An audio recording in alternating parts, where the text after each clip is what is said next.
two existential issues for Pakistan, and I've said that, I will continue to say that in all forums. One is population, the other is climate.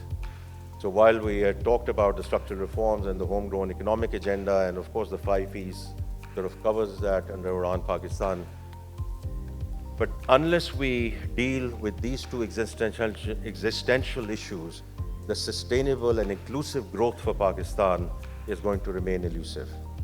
We are still growing at the rate that we are growing, और उसके basis पे जो दो बड़े issues हैं from the population perspective, child stunting.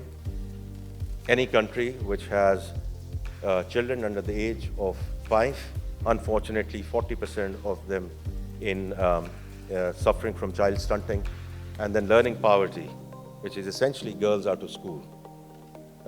Then in terms of climate, both in terms of resiliency and decarbonization. And that's where we are very grateful to the 10-year country partnership framework that we have just signed with the World Bank, because इस दफ़ा हमने 6 issues पे focus किया है in this 10-year partnership framework. 4 of those are dealing with population and climate. 2 dealing with fiscal and the private investment side. So I think it's important that we work with our partners, both in terms of financing, but more importantly, capacity building. Now, where do we go from here? And when you get into a bit of a stabilization phase, and we have seen it over the last few decades, and also in the last few years, there's almost a sugar rush. Let's put the foot on the pedal and let's go for it.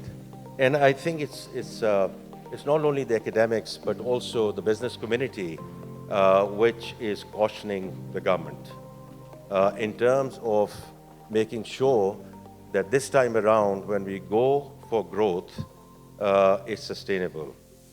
Because these boom and bust cycles we have seen forever, and it's very easy to get into that trap again and say, let's go for it. And that's where we get into trouble. The imports go haywire, we run out of dollars, we get into a balance of payment problem, and we go running back to the lender of the last resort. So ये जो movie है हम ये पहले देख चुके हैं, stabilization वाली. So while I'm very grateful for all the support that we have received, but this time around this opportunity has to be used very judiciously कि हम इसको आगे कैसे लेके चलें. उसमें जो main चीज़ है in terms of road back to the market, where we say this is going to be the last IMF program, there it has to be export-led growth. We have to fundamentally change the DNA of the economy. And the export-led growth is not only through textiles. It's a fantastic sector. We will continue to help, support, assist that sector. वहाँ value addition भी हो रही है. जो home textiles is doing extremely well, etc. And should it move from 18 to 24 billion, absolutely, and we will be there to help and support that. इसी तरह IT and IT services में जो growth आई है, I think is a very welcome change. Hopefully, the agriculture part will also continue as we move forward in the growth trajectory. But that is not going to be the answer. Every single sector in this country has to contribute to export. Period. And the spectrum can be from 1% to 100%. Because जो मैंने पहले बात की है और उसी को मैं लिंक कर रहा हूँ जो emerging markets finance ministers की जो बात है, productivity-led growth. Productivity means that we have to be internationally competitive. और उसमें हम आपकी support करेंगे, help करेंगे.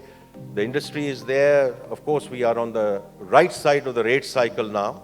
Taxation and energy are still elements where we need to support and help you as industry as we go forward.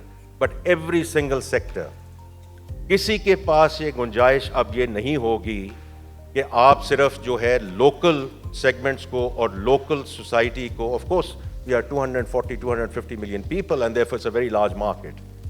But every single sector has to contribute to the export equation. इसी तरह जो FDI है, and I start with the local investors, local investment आएगी तो FDI आएगी. I'm very clear about that. So again, we have to focus on those investments which lead us to exportable surplus.